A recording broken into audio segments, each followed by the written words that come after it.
السلام عليكم ورحمة الله.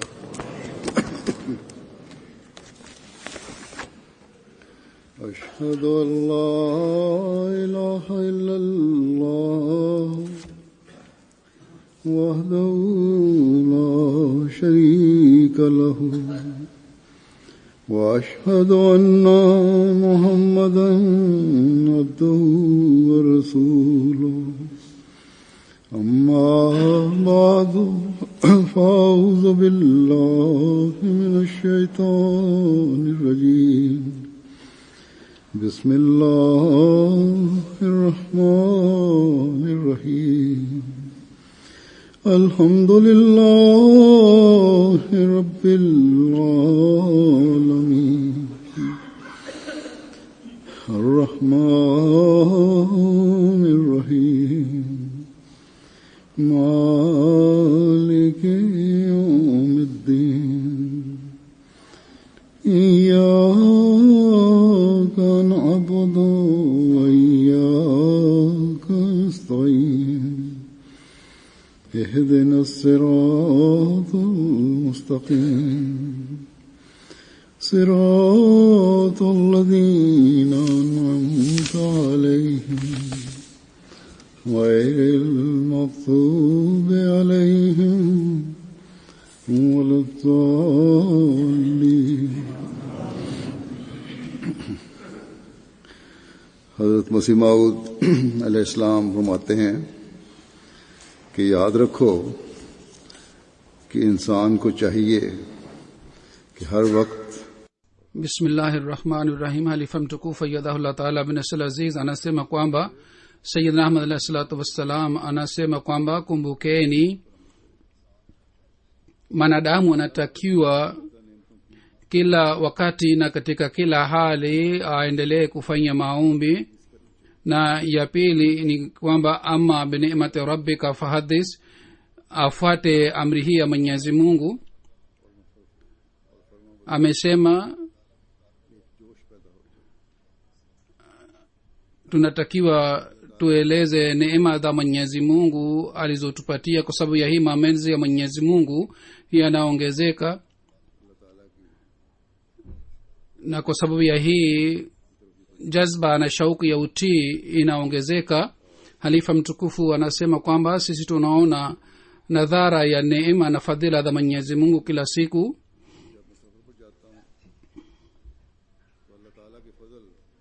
na inatakiwa kwa sababu ya fadhila hizi tukumbuke neema na fadhila zake, na vile vile mapenzi ya Mwenyezi Mungu yaongezeke. Lakini ninapokwenda safarini, fadhila za Mwenyezi Mungu zinaongezeka mara chungu mzima katika safari hizi.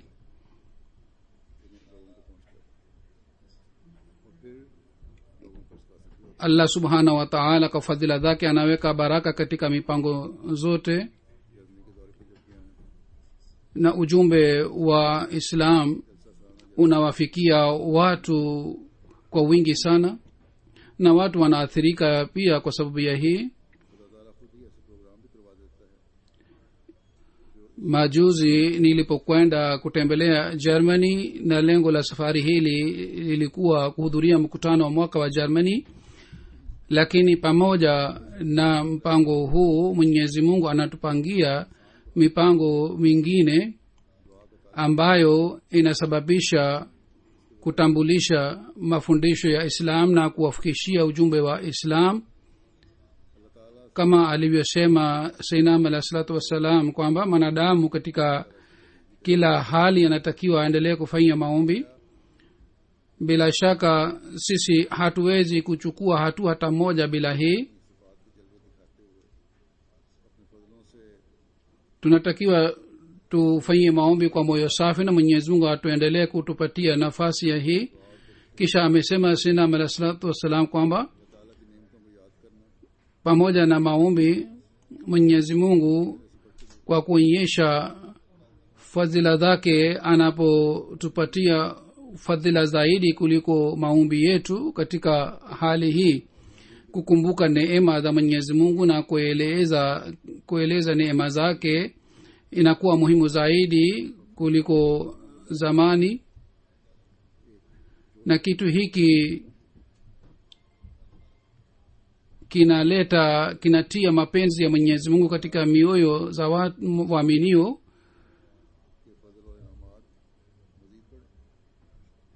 Na wao wanapata hamu na shauku na jazba ya kumtii Mwenyezi Mungu, ili hivi fadhila za Mwenyezi Mungu na neema zake ziongezeke mara chungu mzima.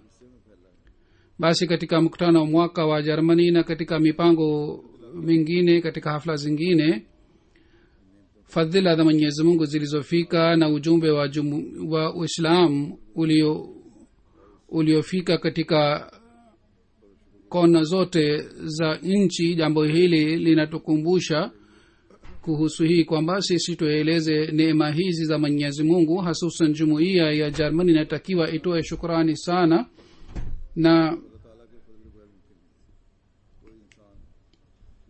na wainame mbele zaidi ya Mwenyezi Mungu, ili fadhila za Mwenyezi Mungu ziendelee kuongezeka zaidi na zaidi. Hatuwezi kuifikia mioyo ya watu bila fadhila za Mwenyezi Mungu na bila ridhaa yake.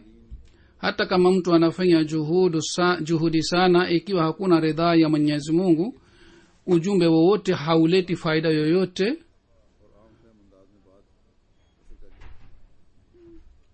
Baadhi wakati wahutubiaji wazuri wanapotoa hutuba zao hazileti athari, lakini maneno ya kawaida yanaleta athari sana. Na hali yake tuliona wakati wa jalsa salana ya Germany. Wageni wengi walikuja, walitoa maoni yao, na hali yake ilionekana katika maoni yao. Nataka kueleza muhtasari habari yake kwa muhtasari. Katika Germany, kwa fadhila za Mwenyezi Mungu, kutoka Ulaya Mashariki na kutoka nchi za jirani, watu wengi walikuja kwa ajili ya kuhudhuria mkutano wa mwaka. Na wengi wanakuwa wasiokuwa wanajumuia na ambao si Waislamu. Wao wanakuja kwa ajili ya kujua uhakika wa jumuia, kisha wanaathirika kiasi hiki kwamba wanajiunga na jumuia.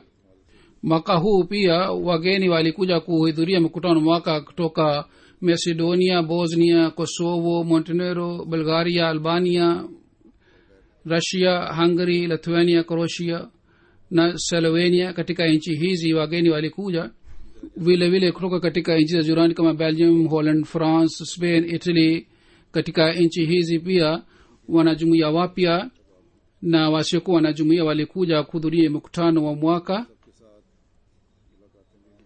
Vile vile wanajumuia kutoka Russia wanaoishi katika Germany na wasiokuwa wanajumuia, na wanajumuia wa Turki na wasiokuwa wanajumuia kutoka Turki wanaoishi katika Germany walikuja. Na pamoja na hawa nilizungumza nao na waliniuliza maswali. Sasa hivi nitaeleza maoni ya wageni hawa waliokuja mkutanoni. Kutoka Albania watu 16 walikuja. Wawili baada ya kuhudhuria mkutano mwaka walijiunga na jumuiya. Rafiki mmoja aitwaye Erwin Jepa Saheb pamoja na mke wake alikuja mkutanoni. Hawa wote wanafanya kazi ya wakili. Huyu bana mwenyewe ni mwanajumuiya, lakini mke wake alikuwa bado hajajiunga na kabla ya kuhudhuria mkutano mwaka. Lakini alhamdulillah, baada ya kushiriki mkutanoni na baada ya kukutana nami, alifanya bayat na akasema, nimeathirika sana kwa kuona mazingira ya jalsa salana. Na alisema kwamba aliona huduma ya hali ya juu ulitolewa, na kwa sababu ya hii moyo wangu uliathirika sana. Anasema huyu mama ambaye ni wakili kwamba mume wangu alinihubiri sana kwa muda mrefu. Niliathirika kwa sababu ya uzuri wa jumuiya.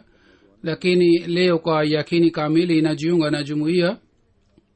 Na wakati alipokuja kukutana nami aliendelea kulia muda wote.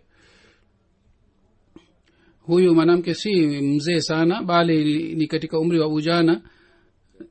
Sasa vijana pia wameanza kutambua dini tukufu ya Islam.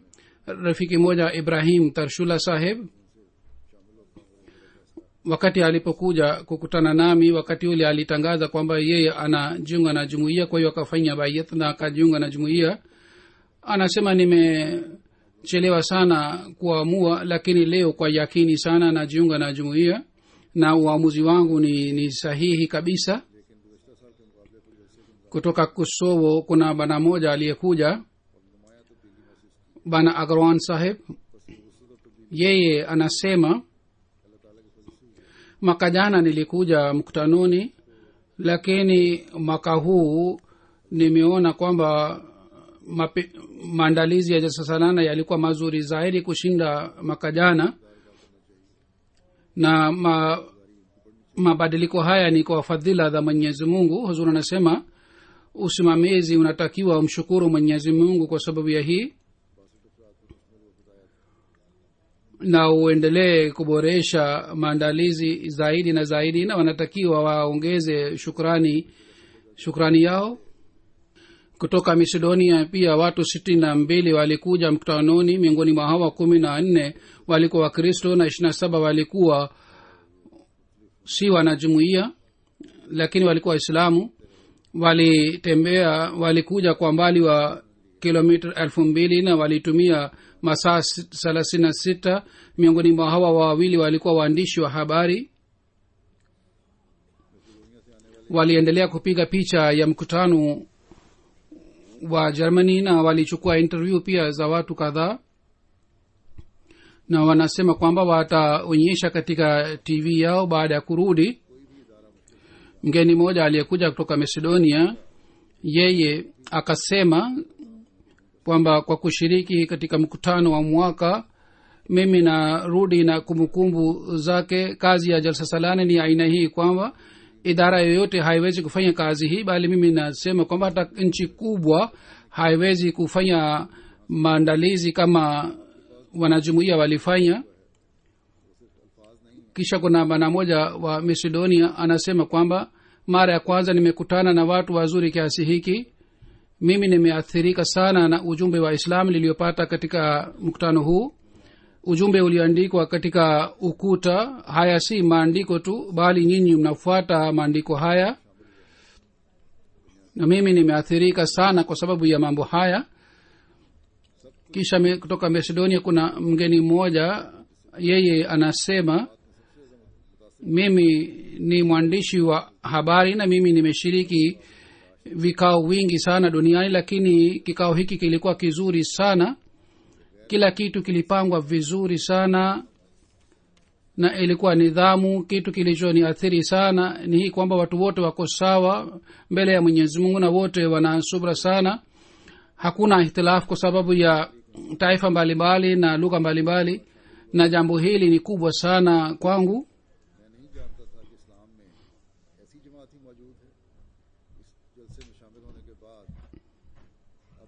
Kisha kuna mgeni mmoja aliyekuja kutoka Macedonia, anasema nimekuja mara ya kwanza mkutanoni na mambo yote yalikuwa mapya kwangu. Nilikuwa sijui kwamba katika Islam kuna jumuiya ya aina hii. Baada ya kuhudhuria mkutano wa mwaka, mimi naona kwamba elimu yangu imeboreka. Nimejua kuhusu jumuiya Ahmadiyya na vile vile nimepata uzoefu pia. Mimi nahisi kwamba mimi pia ni sehemu ya jumuiya hii. Kujumuika kwa watu wengi sana hivi na kuangalia wote ni kazi kubwa sana. Yeye alikuja kukutana nami pia, na baada ya kukutana nami akasema kwamba yoyote niliyosikia hapa nitafikiria kuhusu hii, kwamba kuna tofauti gani baina yetu sisi na wanajumuiya. Yeye anasema yoyote niliyosikia nimefurahi sana. Ujumbe wangu kwa wanajumuiya ni hii kwamba mahali ambapo jumuiya bado haijafiki, wabashiri wapeleke kule ili wawaambie watu kwamba jumuiya ni nini. Huzuri anasema atokee aina hii si moja mbili, bali ni mengi yanakuja kutoka maeneo mbalimbali. bana durgan saheb alikuja kutoka macedonia. yeye anasema kwamba mimi nimekutana na waislamu mara ya kwanza hivi kwa ukaribu zaidi. nimesikia hutuba zilizotolewa kuhusu mafundisho ya islam. hapa waislamu walitukaribisha hivi kama wao wanatujua kwa muda mrefu. kutoka bosnia kuna bana mmoja anayesema kwamba yeye alikuwa si karibu sana na jumuiya kabla ya kuja hapa, lakini baada ya kukutana na imamu wa jumuiya mabadiliko makubwa yamepatikana ndani yake. na sasa anasema yeye ameanza kuheshimu jumuiya na halifa baada ya kushiriki mkutano mwaka. kutoka sweden familia moja ilikuwa ya russia.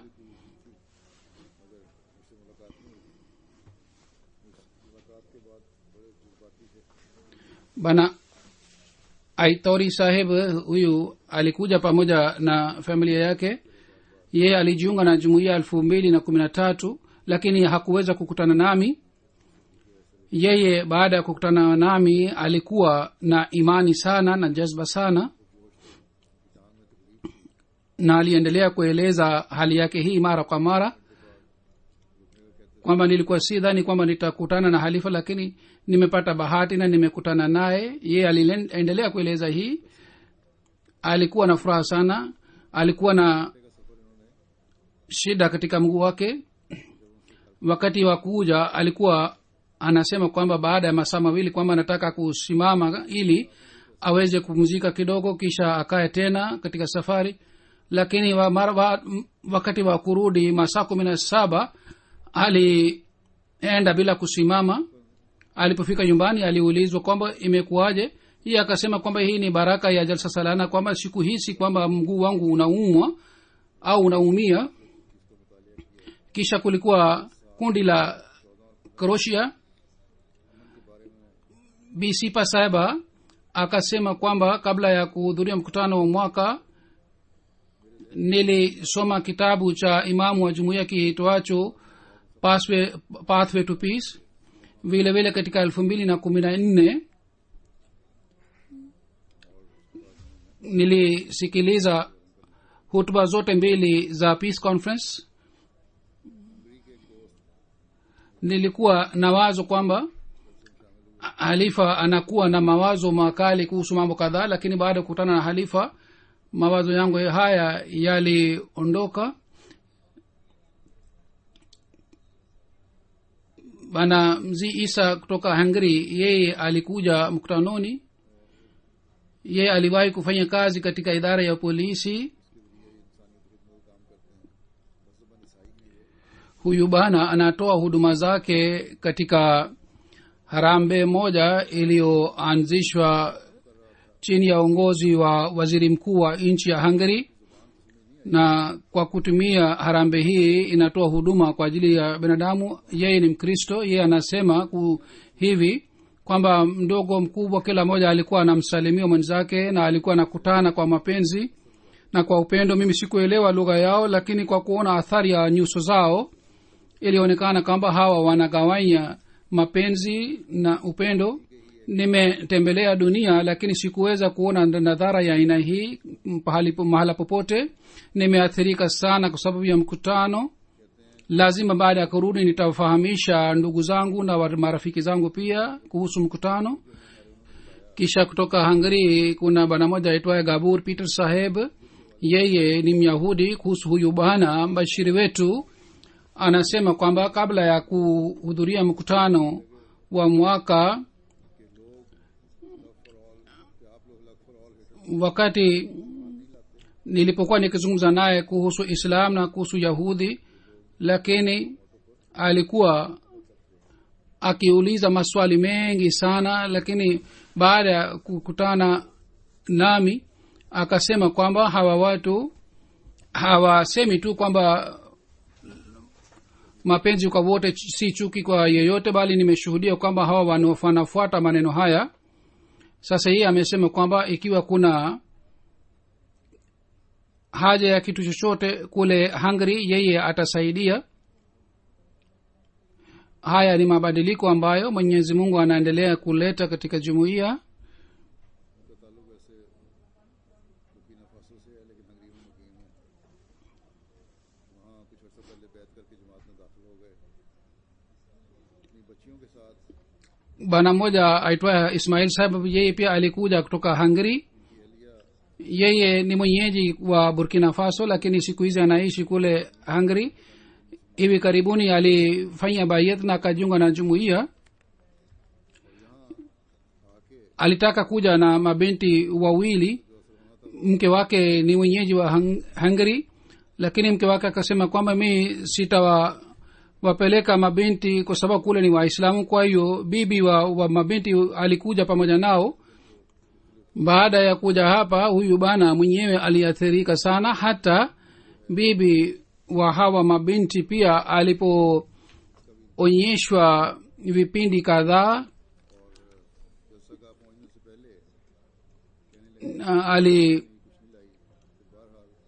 alihudhuria vikao kadhaa vya mkutano na alionyesha video one leader.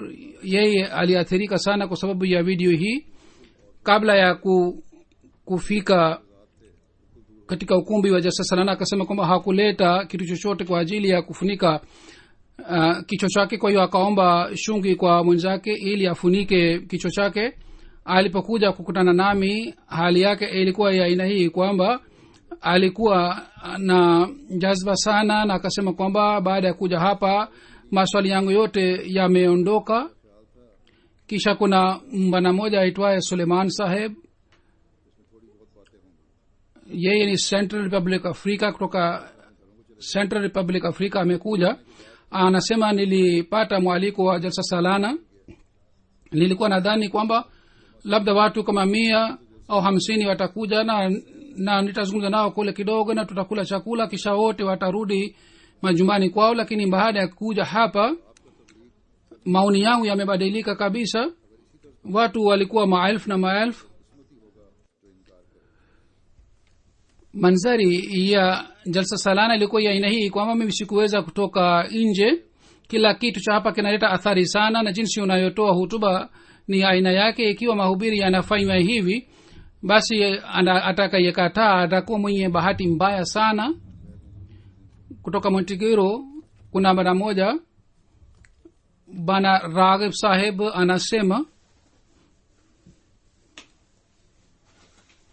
nilisikia hutuba zote, niliona maandalizi ya jalsa salana, mambo haya yote yalikuwa ya aina yake.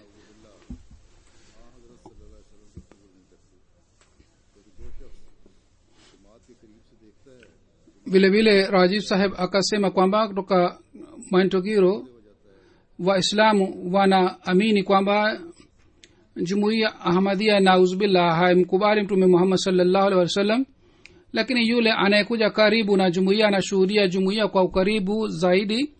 Inakuwa wazi kwake kwamba hii si sahihi bali ni uongo uliosambazwa na mashehe. Kisha kuna bwana moja kutoka Marrakesh ambaye anaishi katika Belgium.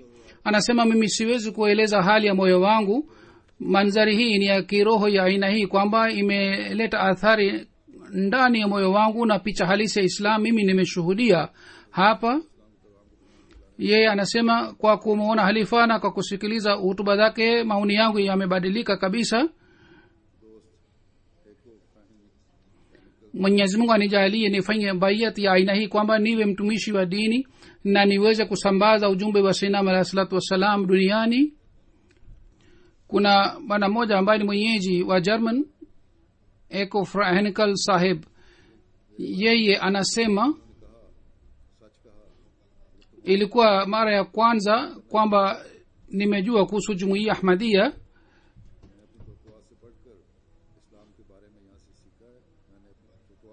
Kisha kuhusu mimi akasema kwamba yoyote aliyosema alisema kweli. Ikiwa watu wote wakianza kufuata nasaha hizi amani itapatikana duniani kote. Mimi nimejifunza sana hapa kuhusu Islam hata zaidi ya mawazo yangu na nimefurahi sana na nimeona raha sana hapa. Kuna mwanajumuiya mpya wa France bana Alien France Sahib. ye ni mwenyeji wa jazair comoron. Wiki 3 iliyopita alifanya bayat.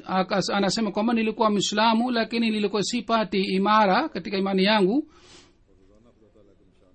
Jana niliposali Ijumaa nyuma ya imamu nilisikia ladha thana, na mara ya kwanza nililia katika sala yangu. Kabla ya kujiunga na jumuiya kazi zangu zote zilikuwa zimekwama, lakini baada ya kujiunga na jumuiya kazi zangu zote zimekuwa rahisi na nimeona kuna mwanafunzi mmoja Egros, yeye anasema kabla ya kuja hapa kuhusu Islam nilikuwa na mawazo mabaya sana, lakini kwa kusikia hutuba na kwa kuona vipindi vya jalsa salana mambo yote yamebadilika. Watu walinitendea vizuri na mimi naona Islam halisi katika sura ya jumuiya. Vile vile kuna maoni ya watu wengi sana. Wakili moja aliyekuja kutoka Lithuania, yeye akasema kwamba mimi nimeathirika sana kwa kushiriki mkutano wa mwaka. Nimesikia hutuba za halifa wenu na huu ni uzoefu mpya kwa ajili yangu. Baada ya kuja hapa nimejua mafundisho sahihi ya dini tukufu ya Islam. Mimi nawashukuruni sana, na kwa kuwa wakili nitawasaidieni kule Lithuania katika kazi ya jumuiya na nitakuwa msaidizi wenu. Bwana moja aliyekuja kutoka Bosnia, yeye akasema Khalifatul Masih ameeleza kuhusu Mungu ambaye ni hai. Siku hizi ni jumuiya Ahmadiyya pekee ambayo inadai na inaonyesha kwamba Mwenyezi Mungu bado yupo hai, na jambo hili umetufundisha kwa njia rahisi na kwa njia nzuri. Kisha kuna bana moja anaishi katika mpaka wa Germany na Belgium, yeye ni Muislamu. Anasema kwamba kabla ya kuja hapa mkutanoni nilikuwa sijali kuhusu dini wala jumuiya, lakini baada ya kuhudhuria mkutano wa mwaka maoni yangu yamebadilika na mambo ambayo nilikuwa siweki maanani, lakini baada ya kuja hapa nimeanza kuweka maanani sana. Yeye alieleza kuhusu ndoto yake moja pia. Vile vile kuna mwanajumuiya mmoja mpya wa Germany, bwana Patrick, yeye akasema kwamba mimi nimejiunga na jumuiya leo, sababu yake ni hutuba ya halifa mtukufu aliyotoa kwa wageni wa Germany. Mimi nimeona kwamba jumuiya inapenda uhalifa kwa moyo safi. Kuna bwana moja Abdullah Sahib kutoka Syria, baba yake alikuwa mwanajumuiya kwa miaka mingi sana. Yeye alikuwa akiishi pamoja na baba yake kule Russia, lakini siku hizi anaishi Holland kwa ajili ya masomo.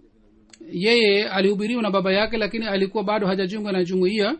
Baada ya kuhudhuria mkutano, kwa kuwa na hii kwamba kabla ya kuhudhuria mkutano alikuwa akiuliza maswali mengi kwa mbashiri kuhusu ukweli wa Sayyidina alayhi salatu wasalam, lakini yeye alikuwa hakubali.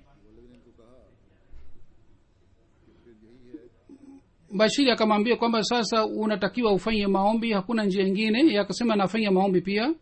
Kisha aliambiwa kwamba ufanye maombi kwa makini sana na kwa unyenyekevu sana ili Mwenyezi Mungu akuongoze. Siku ya pili ya jalsa salana ilipokuwa hutuba yangu, baada ya hutuba ile ilikuwa meeting ya mahubiri pamoja na wageni, na kule pia nilitoa hutuba. Anasema katika siku ile ya hutuba akamwambia kwamba niambie dalili moja kuhusu kweli wa Sayyidina alayhi salatu wasalam. Mbashiri wetu akampatia dalili moja, hoja moja kutoka katika Qur'an tukufu kuhusu kweli wa Sayyidina alayhi salatu wasalam, na vile vile akazungumza kuhusu bishara mbalimbali za maendeleo ya jumuiya. Akasema nataka kufanya bayat kwa sababu Mwenyezi Mungu amenionyesha nishani. Akasema usiku nilifanya maombi sana kwa unyenyekevu sana, na usiku nilipolala katika ndoto nimeona kwamba katika ukuta kubwa imeandikwa Al-Ahmadiyya, na nuru inapatikana ndani ya maneno haya. vile vile nilipokuwa natoa hutuba kwa wageni wa Germany, katika hali ile ile nilipata hamu kwamba lao ningepata nafasi ya kusimama karibu na halifa mtukufu. Nilipopata wazo hili, mara nikahisi baada kidogo kwamba kwa muda mfupi mimi nimelala na nimeona kwamba mimi nimesimama karibu na halifa jokwani. Anasema baada ya ndoto hii ikawa wazi kwangu dalili na hoja niliomba kwa ajili ya kupata utulivu wa moyo. Pengine baada ya ndoto hii nilijua kuhusu ukweli wa jumuiya, kwa hiyo akafanya bayat na akajiunga na jumuiya. vile vile kuna bana moja wa Aljazair, ye anasema kwamba kila mwaka nahudhuria mkutano wa mwaka na kila mwaka imani yangu inaimarika na kila mwaka mimi naona msaada wa Mwenyezi Mungu unapatikana. Baada ya kuhudhuria mkutano nimehisi kwamba mimi nipo peponi, ambapo watu ni wa mataifa mbalimbali, lugha mbalimbali, lakini kutoka kwa upande zote assalamu alaikum nasikia. Kama kuhusu watu wa pepo, Mwenyezi Mungu amesema tahiyatun fiya salam, na mimi nakumbuka hali hii hapa. Mgeni mmoja aliyekuja kutoka Italy, yeye ni Mkristo. Yeye akasema huyu bana anafanya, yeye ni katibu mkuu wa chama kitwacho Religion for Peace, na katika Vatican City ana athari sana. vile vile katika Catholic theology ameandika vitabu vingi sana. yeye alipata athari nzuri sana. yeye baada ya kurudi Italy aliandika makala na watu maelfu walisoma katika gazeti lake. yeye aliandika katika makala yake kwamba ninalazimika kukiri kwamba manzari ya jalsa salana ilikuwa ya kushangaa sana. mtu anaposoma maneno haya, mapenzi kwa wote si chuki kwa yeyote, swali la kwanza linapatikana kwamba je, hawa watu ni Waislamu wanaosema maneno ya aina hii? Bila shaka hawa watu ni Waislamu. Mazingira ya kule yalikuwa ya mapenzi sana. mimi mwenyewe nimeshuhudia kwamba watu maelfu kutoka mataifa mbalimbali, wazee, watoto na vijana walikuja pale na walionyesha kama ni jumuiya moja. Kwa sababu ya hii mimi niliathirika sana kwamba watu kule mamia walikuwa wanatoa huduma zao bila malipo yoyote, bali mtu ambaye aliyekuwa akinipeleka mkutanoni kwa gari yake akaniambia kwamba yeye amechukua likizo kwa wiki 2 bila mposho kwa ajili ya mkutano wa mwaka. Kisha kuhusu mimi anasema huyu bwana kwamba mimi nimeathirika sana kwa kusikia hutuba zake zilikuwa kuonyesha njia iliyonyoka,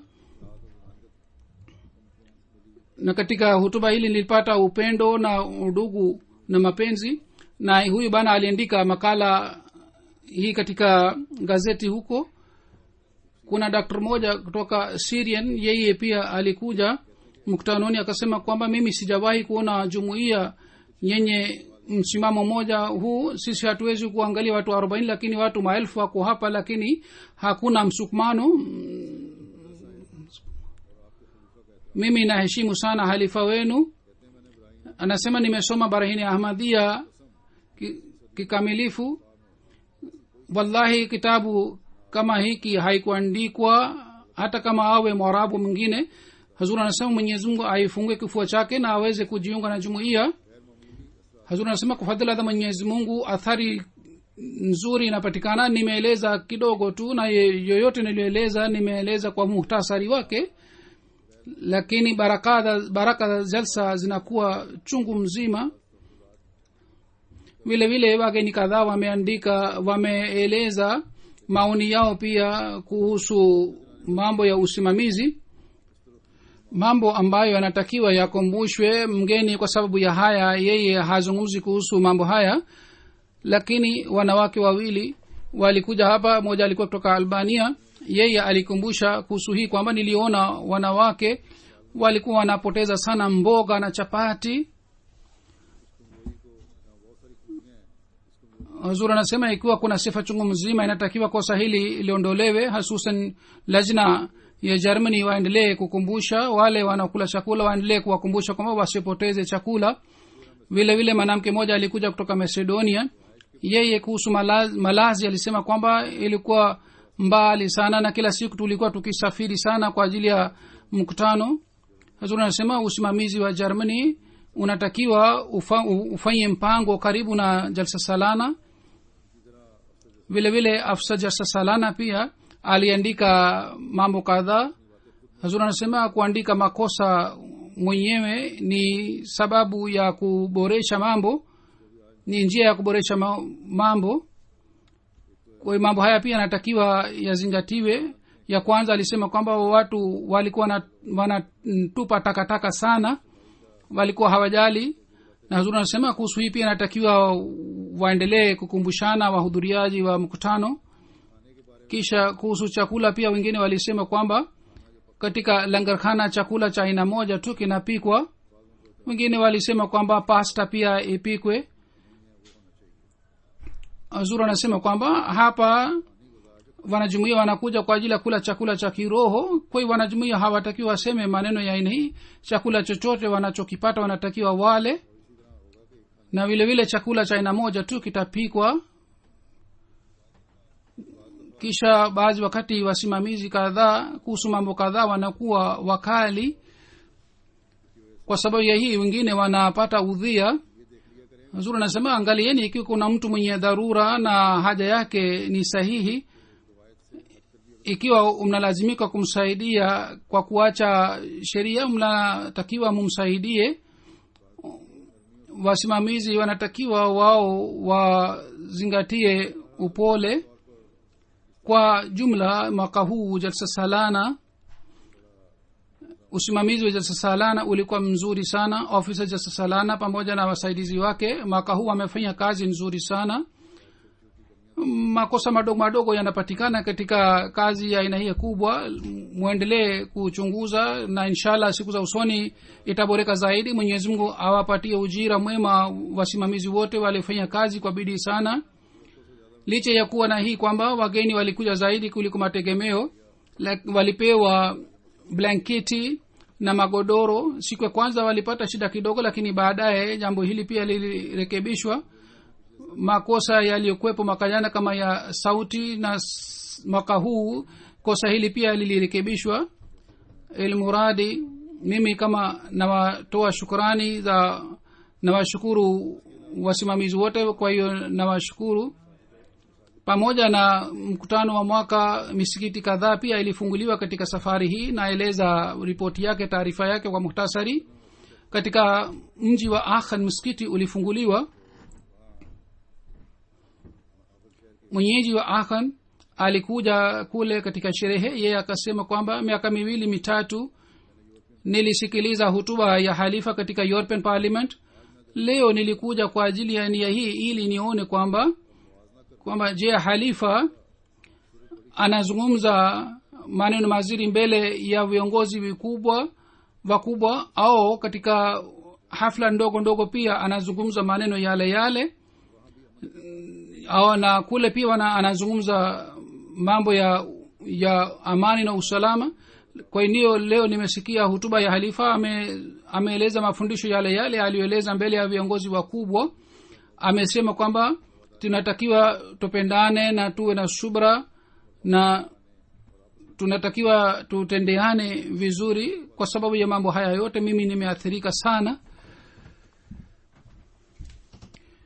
Vile vile meya wa mji na wageni wengine pia walikuja katika sherehe ya ufunguzi wa msikiti, walitoa maoni yao.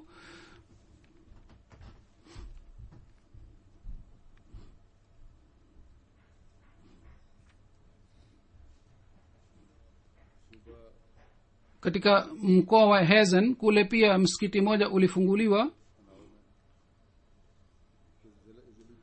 Commissioner wa wilaya ambaye ni mbunge, yeye alitoa maoni yake katika hafla ile. Yeye akasema hutuba ya halifa imetuachia athari nzuri sana. Aliwahutubia wenyeji wake na akasema kwamba sisi sote ni kutoka mungu moja, kwa hiyo tunatakiwa tuheshimiane na kwa kufuata njia za amani turekebishe mambo. Akasema kwamba hutuba ya halifa inatakiwa itolewe katika internet, na vile vile anasema apewe hutuba ya halifa katika maandiko pia. kisha pale alikuwa mbunge mwingine wa Germany aliyekuwa mwanamke. Yeye akasema kwamba leo mimi na furaha sana kwamba nimeshiriki katika ufunguzi wa msikiti.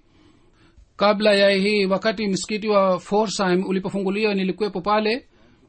Siku hizi wakati watu wengi wanakuwa na shutuma dhidi ya mafundisho ya Islam, sasa ni lazima kwamba sisi tupeleke ujumbe wa amani wa Islam. Ufunguzi wa leo msikiti unatufundisha kwamba sisi sote tunataka kukaa kwa upendo na kwa udugu, na msikiti huu ni dalili ya jambo hili kwamba nchi hii ni nchi ya wanajumuiya.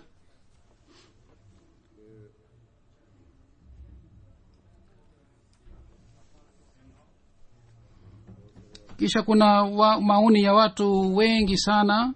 Mgeni mmoja alisema ilikuwa ngumu kwangu kwamba niwe na rai nzuri, maoni mzuri kuhusu Islam, lakini Islam aliyoeleza leo halifa mtukufu, kwa kuona Islam hii mimi naona kwamba Islam inatoa mafundisho ya amani na urehemu, na vile vile ni sawa sawa na maumbile ya binadamu. Mhandisi mmoja ambaye alifanya kazi katika ujenzi wa msikiti, yeye akasema kuhusu mimi kwamba yoyote aliyosema halifa mimi naafiki nayo. Yeye alisema hii pia kwamba nilikuwa nafikiria kwamba sherehe hii itakuwa sherehe kama sherehe ya kanisa, yani itakuwa sherehe ya kuonyesha wengine, lakini sherehe ilikuwa nzuri sana na ilikuwa haina jambo la kuonyesha watu wengine. Huzuru anasema kwa sababu ya mitambo ya kupaza sauti vipindi hivi vyote vimepata umashuhuri sana. Kwa jumla takriban katika magazeti mbalimbali habari 88 zilitolewa. Vile vile radio station 8 ilitoa habari, na vile vile TV channel 4 ilitoa habari. Kwa kupitia vitu hivi vyote milioni 107 walipata ujumbe wa jumuiya. Kwa kupitia jasasanana ya Germany habari 36 zilitolewa katika magazeti, na watu milioni 32 walipata taarifa ambao ni wasomaji wa magazeti haya. Radio station 3 pia zilitoa habari kuhusu mkutano. Radio station hizi ni mashuhuri sana. Vile vile TV channel 4 pia zilitoa habari kuhusu jalsa salana.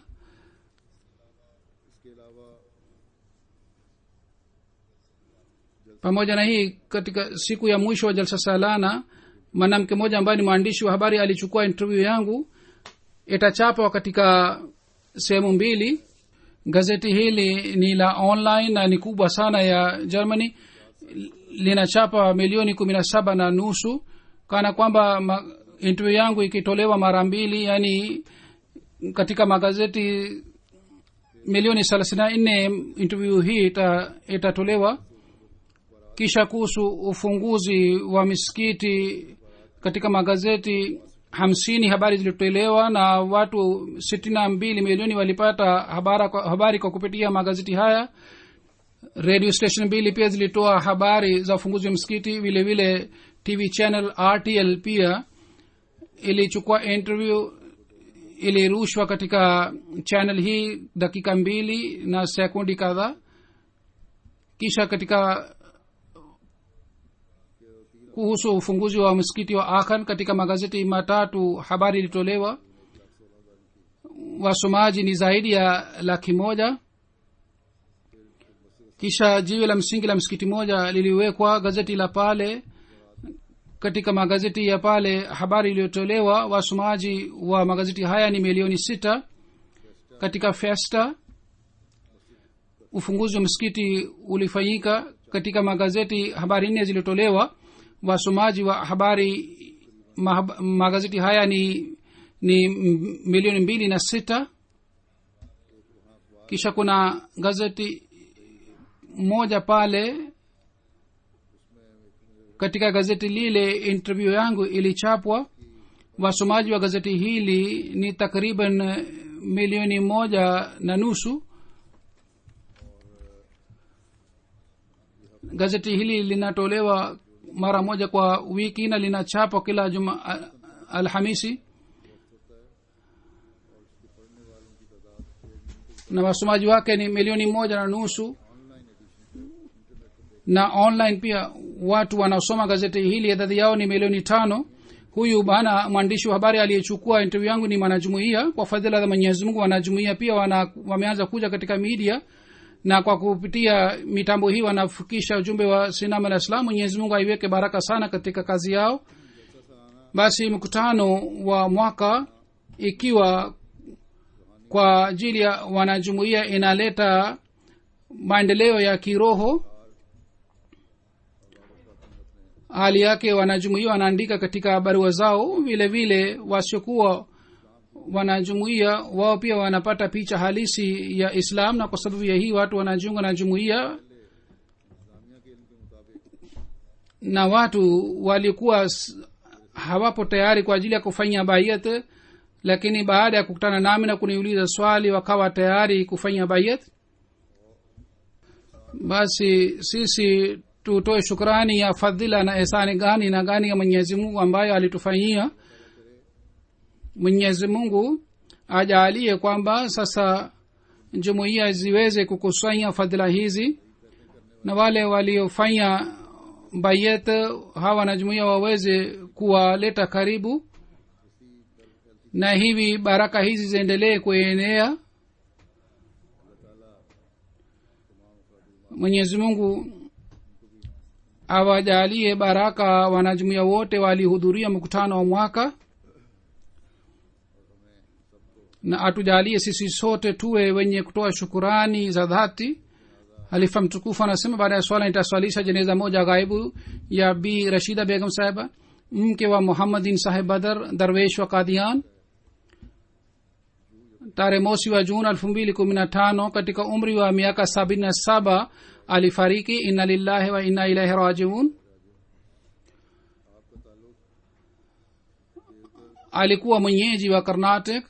Aliolewa na Bi Muhammadin Badr Sahib. Alikuwa katika Darwesh 313. Marehemu alikuwa akiwasihi watoto wake kwamba waishi maisha ya uchamungu. Alikuwa hana mali sana na alikuwa na watoto wengi, lakini alikuwa akitoa shukrani sana. Ameacha mabinti 4 na watoto wa kiume 4. Watoto wake wawili ni watumishi wa jumuiya.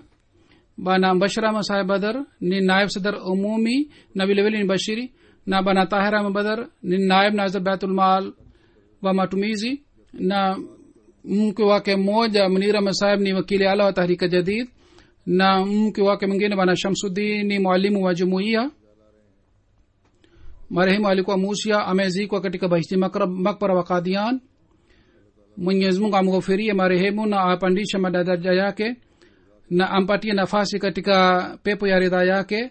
Mwenyezi Mungu awajalie watu wa familia yake wawe na subra sana na wao waweze kuendeleza mema yake. Amin.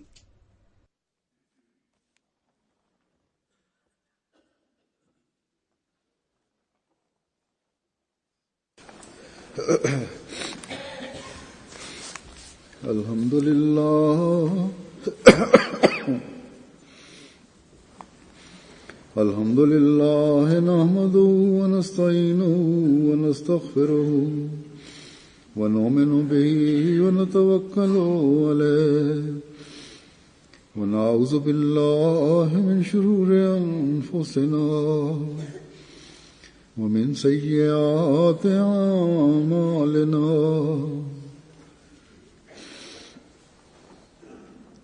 من يهده الله فلا مضل له ومن يضلل فلا هادي له ونشهد أن لا إله إلا الله ونشهد أن محمدا عبده ورسوله.